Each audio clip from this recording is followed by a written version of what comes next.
의료계의 의대 증원 원점 재검토 요구에 대해 정부는 받아들일 수 없다는 뜻을 거듭 밝혔습니다.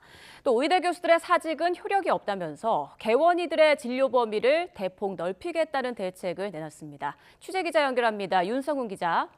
네, 사회부입니다. 네, 정부가 의대 증원에 대한 입장을 명확히 하는 동시에 또 의료 공백 해소 대책을 새로 내놨다고요?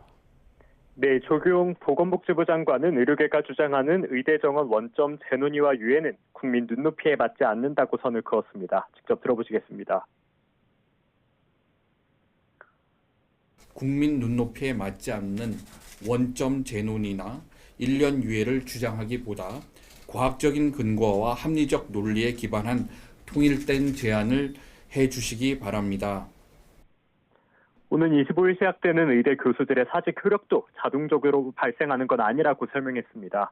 사직서 제출 여부와 시점, 형태가 각기 다른 데다 대학 본부에서 사직서를 수리하겠다고 한 경우는 없다는 겁니다. 정부는 또 의료기관의 의료행위의 한시적 허용 조치를 확대하겠다고 밝혔습니다. 앞서 정부는 지난달부터 의료법 규제를 풀어 개원이가 수련병원에서 진료할 수 있도록 하고 있는데요.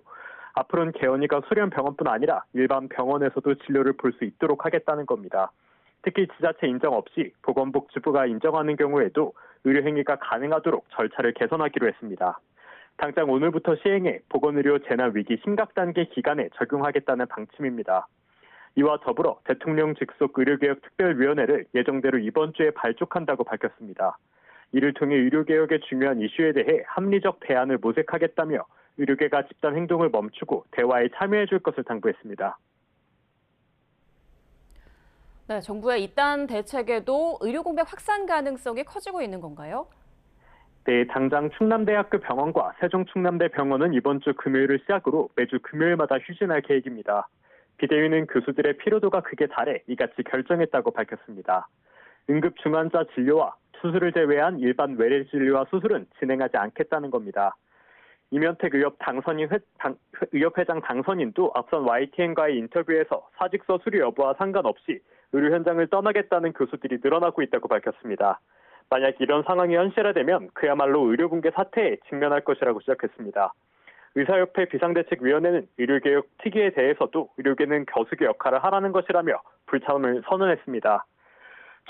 정부와 의료계의 갈등 국면이 좀처럼 해소되지 않는 가운데 환자단체는 조속한 진료 정상화를 촉구하고 있습니다. 지금까지 사회부에서 전해드렸습니다.